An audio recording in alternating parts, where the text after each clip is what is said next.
La chronique bourse, la quotidienne Zone Bourse, Anthony Bondin. Bonjour à toutes et à tous, nous sommes le lundi 28 juillet 2025 et c'est la reprise du podcast de Zone Bourse. Il s'appelle ce matin, l'UE accepte une pilule de 15%. Le suspense sur les droits de douane ne durera pas jusqu'à la date butoir du 1er août, en tout cas en ce qui concerne l'Europe qui a plié le genou face à Donald Trump. Un accord qui va renchérir les produits européens et américains produits en Irlande, d'ailleurs diraient les mauvaises langues, mais qui satisfait à peu près tout le monde dans le monde financier qui craignait bien pire. Quoi de mieux qu'un petit week-end de détente sur un green écossais pour signer un accord commercial. Les États-Unis et l'Union européenne se sont donc mis d'accord pour instaurer un droit de douane de 15% sur la plupart des marchandises expédiées du vieux continent vers les ports américains. Bruxelles s'est aussi engagée à acheter du gaz américain et à investir sur le territoire des États-Unis. Et en échange, rien. Du coup, ça relativise un petit peu l'utilisation de l'expression « se sont mis d'accord ». Alors à défaut de partir au combat, l'UE avait ciblé ce taux de 15%, si bien qu'on peut lire ça et là que ce n'est pas si mal. Mais bon, on peut aussi lire des choses du genre Bruxelles passe sous les fourches codines de Washington, ce qui est plus élégant et sans doute aussi plus vrai. Alors je vous rappelle que passer sous les fourches codines, ça fait référence à l'humiliation subie au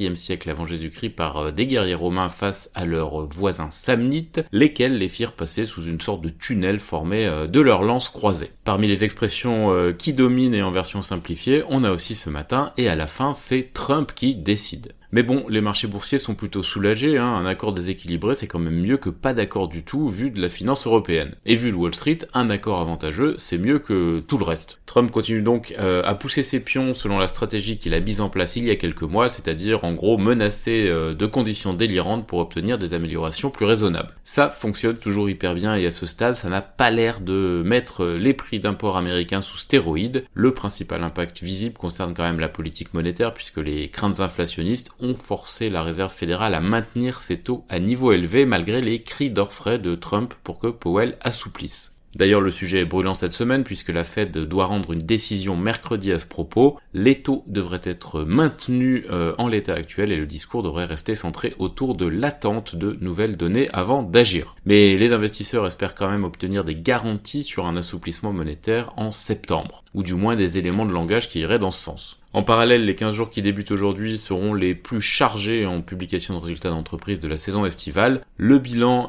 jusqu'à présent, il est un petit peu mitigé.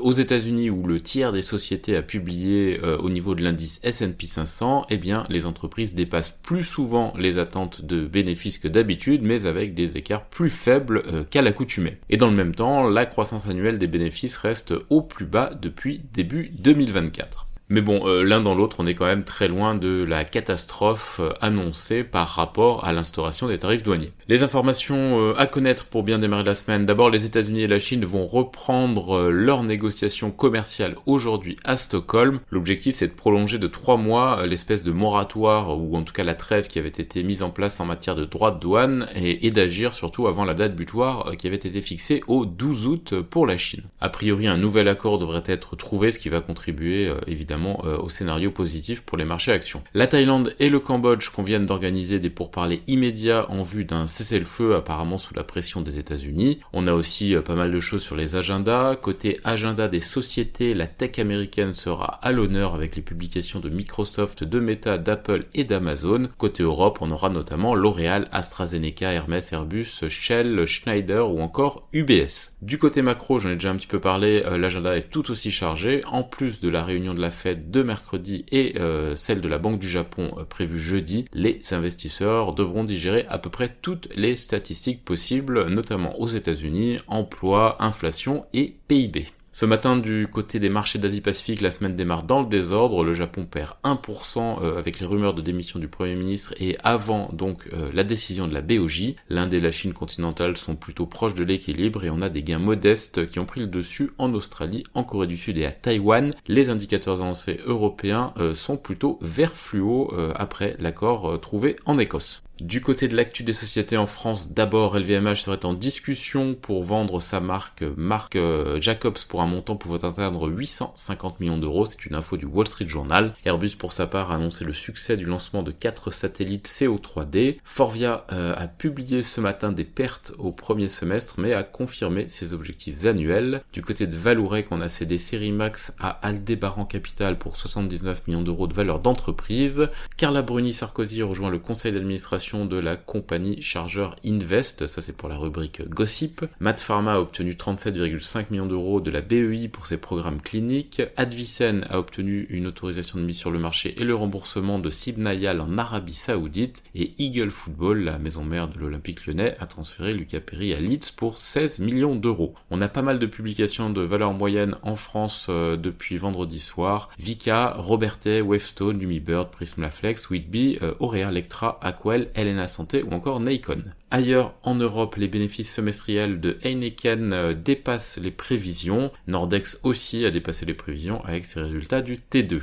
Le CEO de Banco de Sabadell estime toujours que l'offre d'acquisition par BBVA reste trop faible. Media for Europe rehausse son offre dans le cadre de l'OPA sur ProSiebenSat. Roche est en train d'étudier si un de ces nouveaux traitements peut retarder ou prévenir la maladie d'Alzheimer. Eni envisage d'augmenter ses rachats d'actions selon son PDG. Le groupe Técnicas Reunidas remporte un contrat pour une installation à grande échelle en Arabie Saoudite et Westech Global a nommé Zubin Appou au poste de directeur général permanent. En Amérique du Nord, Intel va se séparer de son unité de réseau dans le cadre de la stratégie de son nouveau CEO. Microsoft cherche à savoir si les pirates chinois ont eu connaissance de failles de SharePoint par le biais d'une alerte selon les informations de Bloomberg, et Tesla va mettre en place un service de chauffeur à conducteur humain dans la région de la baie de San Francisco selon les autorités californiennes. Sur l'agenda des publis aux États-Unis aujourd'hui, on a Welltower, Waste Management, Cadence Design, Enterprise Products, Hartford Financial Services et Brown & Brown. En Asie et dans le reste du monde, la date limite pour la conclusion de l'accord sur les ports panaméens de CK Hutchison pourrait être repoussée pour des raisons géopolitiques et Samsung a signé un très gros contrat qui pourrait atteindre 16,5 milliards de dollars pour la fourniture de puces à Tesla. Sur l'agenda des publis en Asie Pacifique, on a Wuxi,